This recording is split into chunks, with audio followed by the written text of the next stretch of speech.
역대상 7장 1절로 9장 34절까지 말씀을 살펴보는데 성경은 7장 1절로 5절까지만 교독하도록 하겠습니다. 7장 1절로 5절 한 절씩 교독합니다. 이사갈의 아들들은 돌라와 부하와 야숫과 시므론 네 사람이며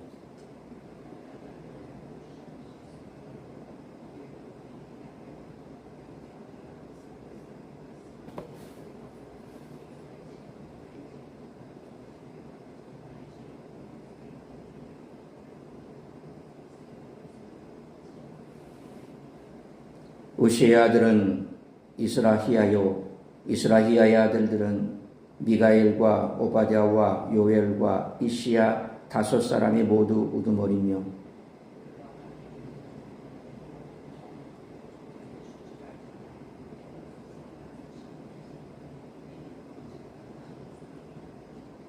오절같이 읽습니다. 그의 형제 이사갈의 모든 종족은 다 용감한 장사라. 그 전체를 계수하면 87,000명이었더라. 아멘. 우리는 죽은 사람들을 위해 역사를 배우지 않습니다. 역사를 더듬는 것은 오늘 살아있는 자를 위한 것입니다. 역대기 족보는 예루살렘의 정착자들 명단으로 끝납니다. 하나님은 오랜 세월 이스라엘과 동행하셨습니다. 이스라엘의 족보와 일화를 살펴보면 하나님이 그들에게 베푸신 은혜가 세대마다 끊이지 않았음을 알게 됩니다. 가정은 모든 개혁의 출발점이고 치유의 인큐베이터라는 사실을 오늘 본문의 에브라임이 겪었던 불행과 리브아의 탄생, 눈의 아들 여호수아를 통해 깨닫게 됩니다. 도저히 불가능해 보이던 슬픔에서 에브라임이 치유될 수 있었던 것은 한 아이의 탄생을 통해서였습니다. 그는 고통, 상처라는 이름을 달고 세상에 태어났습니다. 그러나 그의 탄생을 통해 아버지는 위로를 받았고 그의 가족은 슬픔에서 건짐을 받았습니다. 훗날 브리아의 후손은 애굽에서 구원받은 백성을 이끌고 약속의 땅에 입성합니다. 브리아의 생애를 통해 예수 그리스도를 생각하게 되는 것은 어려운 일은 아닙니다.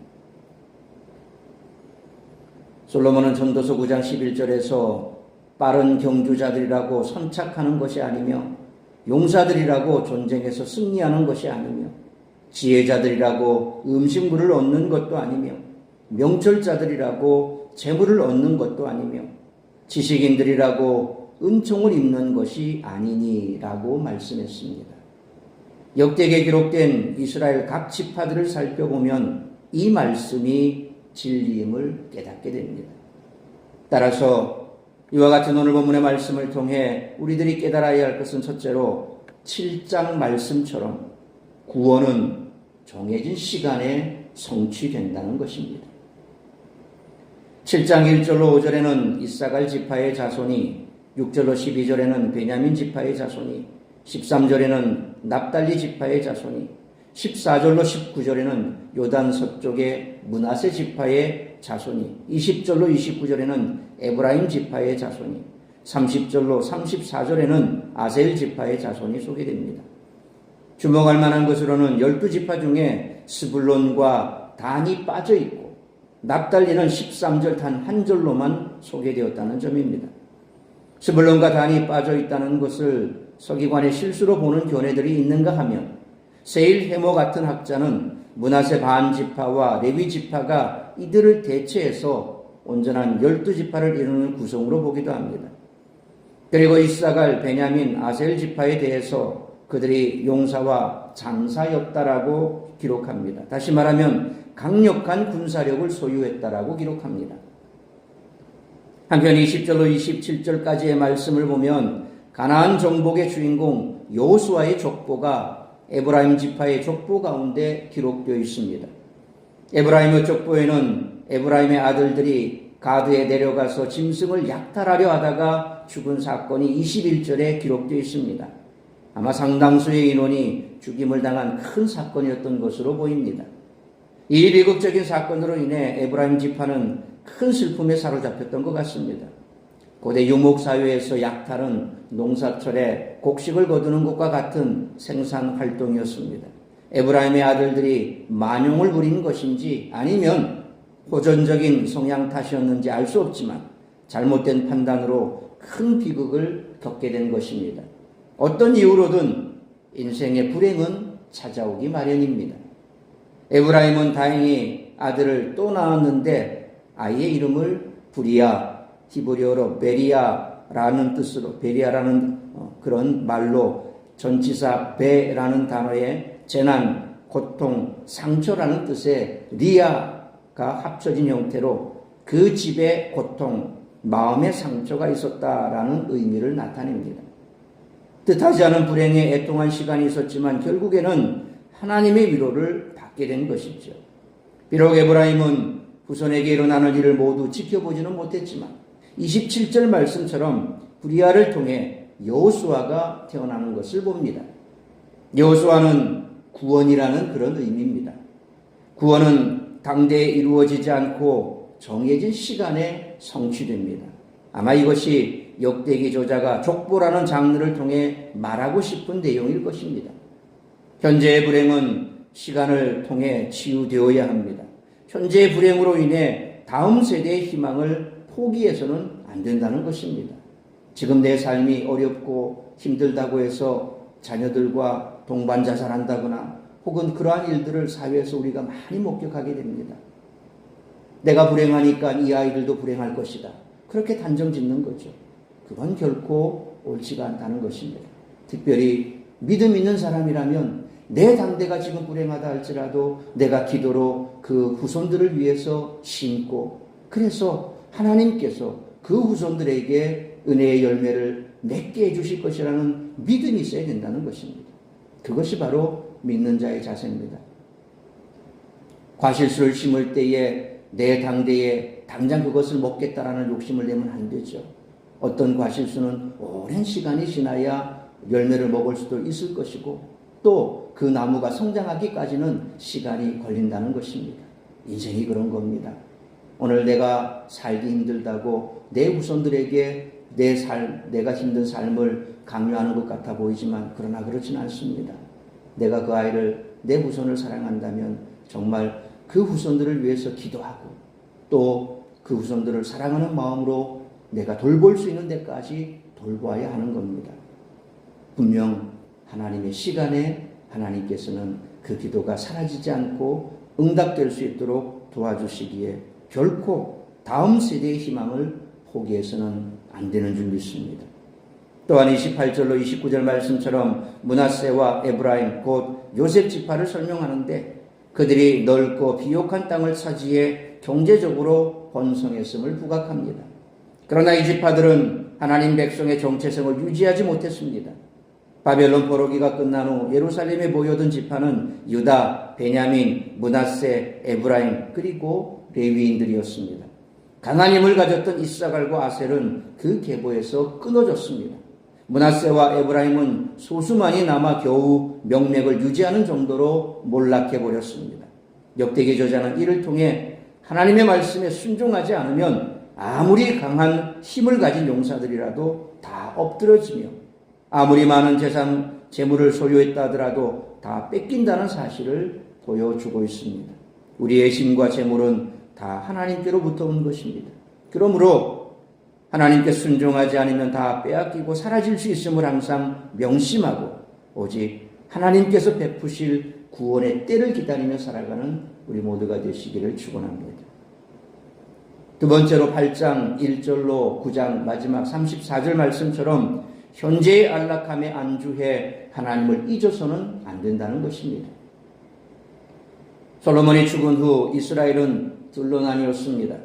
북이스라엘은 아수르에 의해 멸망해 흩어져 버렸는데 바벨론에게 망했던 남유다 곧 유다와 베냐민 그리고 성전을 섬겼던 제사장과 레위인만이 약속의 땅으로 돌아올 수 있었습니다.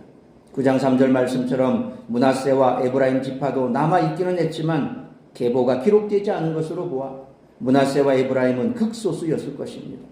역대기 저자는 2장 1절로 4장 23절에서 유다 지파에 대해 많은 지면을 할애해 기록했기 때문인지 여기에서는 생략하고 대신 7장 6절로 12절에서 짧게 언급된 베냐민 지파의 계보를 오늘 보면 8장에서 자세히 기록합니다. 그리고 바벨론에서 예루살렘으로 돌아온 레위인과 유다와 베냐민 지파에 대해 9장 2절로 9절에서 언급한 후 9장 14절로 34절에서 레위인의 계보와 사역에 대해서 기록을 하고 있습니다. 사세일 역대기 저자가 바라보는 동족의 현실은 처량하기 그지없습니다. 현대에도 한 나라 국민을 그 집안대로 계수하는 일이 결코 만만한 일이 아닌데 9장 1절 말씀처럼 그 옛날에 온 국민을 계보대로 계수하고 그 내용을 왕조실록에 기록했으니 왕정시대 이스라엘이 얼마나 체계화된 나라였는가를 우리가 짐작할 수가 있습니다. 그러나 범죄함으로 말미암아 다윗과 솔로몬 시대의 영광, 이스라엘의 영광은 사라지고 9장 2절로 3절 말씀처럼 소수의 백성들만이 남아있었습니다. 따라서 역대기는 현재 안락함에 안주해 하나님을 잊는 어리석음에 빠지지 말라는 준엄한 경고를 우리들에게 던지고 있습니다. 그러므로 현재 우리 상황을 진지하게 돌아보고 하나님을 제대로 섬기지 못하고 있다면 즉시 회개하고 하나님께로 돌아갈 수 있는 우리 모두가 되시기를 축원합니다. 사랑하는 성도 여러분, 신명기 8장 13절로 14절에 또 내 소와 양이 번성하며 내 은금이 증식되며 내 소유가 다 풍부하게 될 때에 내 마음이 교만하여 내 하나님 여호와를 잊어버릴까 염려하노라 라는 말씀이 이스라엘에게 현실이 되고 말았습니다. 안타까운 현실을 보면서 말씀에 순종하고 하나님을 섬기는 것이 가장 중요함을 깨닫습니다.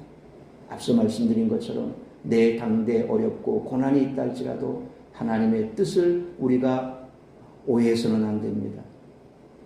세상 사람들처럼 이번 생은 나는 망했어, 그러면서 나는 더 이상 희망이 없어, 이런 생각, 그건 결코 옳지가 않습니다. 하나님께서 우리를 향하신 생각은 항상 우리에게 재앙이나 혹은 멸망이 아닙니다. 우리에게 미래와 소망을 주시는 것이 하나님입니다. 우리는 믿음의 눈을 들어서 하나님을 바라보고 그래서 말씀을 읽어야 하는 이유가 거기에 있습니다. 흥망성쇠 이후에는 다 이유가 있고 또 하나님께서는 어느 누군가를 콕 집어서 망하게 하시겠다는 그런 마음은 결코 없습니다. 항상 우리에게는 소망과 또한 미래를 주시고 우리를 사랑하시는 하나님이십니다. 하나님은 선하십니다. 하나님은 사랑이십니다. 그 사실을 우리는 잊어서는 안 된다는 것입니다. 오늘 내게 고난이 있고 아픔이 있는 것 어느 인생이나 다 있습니다. 고난이 있고 아픔이 없는 사람이 누가 있습니까? 다 가정마다 들어가 보면 그 가정마다 아픔이 있습니다. 말 못할 사정들이 다 있습니다. 잘 먹고 잘 산다고 문제 없습니까? 아닙니다. 그 사람 속에 들어가 보면 말 못할 또 아픔이 있습니다. 고난이 있고 고통이 있어 정말 어떻게 살까? 근데 그 가정에 들어가면 또 웃음도 있습니다. 하나님께서는 각 가정마다 뜻이 있어 그들에게 그 고통을 통해서 아픔을 통해서 뭔가 이루고자 하는 하나님의 뜻이 있다는 사실을 우리는 잊어서는 안 된다는 것이죠. 그래서 안타까운 현실을 보면서 말씀에 순종하고 하나님을 섬기는 것, 그것이 가장 중요한 것입니다. 그것이 우리의 미래입니다. 소망입니다. 그러므로 하나님 백성의 삶은 소유나 능력이 아니라 하나님의 뜻에 달려 있음을 항상 잊지 말고 말씀에 순종하며 하나님 뜻대로 살아가는 우리 모두가 되시기를 주님의 이름으로 축원합니다. 기도하겠습니다. 거룩하신 아버지 하나님, 은혜와 사랑을 감사합니다. 오늘도 말씀으로 예배로 하루를 시작하게 하시니 감사합니다. 결국 하나님을 제대로 섬기지 못했던 북이스라엘과 남유다는 멸망하고 말았고 마지막 남은 남유다마저도 바벨론의 포로로 끌려가 70년의 세월을 보내야 했습니다. 이미 하나님께서 그렇게 할 것이라고 예레미야를 통해서 예언하셨고 돌이키라고 말씀하셨을 때 돌이키지 못했기에 결국 하나님께서는 그들을 바벨론의 포로로 끌려가게 하셨던 것입니다. 그럼에도 불구하고 하나님은 그들을 사랑하셔서 때가 참에 다시 돌아올 수 있도록 인도하셨음을 우리는 너무나 잘 알고 있습니다. 우리의 삶에는 어느 누구라도 고통이 없고 아픔이 없는 그러한 삶을 찾아보기가 힘듭니다. 평안해 보여도 그 속에 아픔이 있고 또 고통 속에 있어도 그 속에는 소망이 있습니다. 그러므로 오늘 우리의 삶을 돌아보면서 아픔이 있고 고통이 있고 힘든 여정 속에 있다 할지라도 분명 하나님이 함께 하신다는 사실을 잊지 말고 늘 그럴 때라도 더 하나님을 가까이 하고 말씀을 가까이 하고 하나님의 말씀에 순종하기로 애쓴다면 분명 당대에 내 때에 뭔가 응답됨을 보지 못한다 할지라도 분명 우리의 후손을 통해서 하나님은 영광 받으실 그 때를 우리에게 말씀하고 있는지도 모릅니다. 그러므로 끝까지 믿음 붙들고 말씀에 순종하기를 그치지 아니하고 하나님의 말씀대로 살아 하나님의 때에 하나님의 방법대로 역사하실 그날을 기대하며 오늘도 기도하고 기다리며 주님의 말씀에 붙들려 살아가는 우리 모든 성도들의 삶이 될 수 있도록 인도하여 주옵소서. 이 모든 말씀 우리 주 예수 그리스도의 이름으로 기도하옵나이다. 아멘.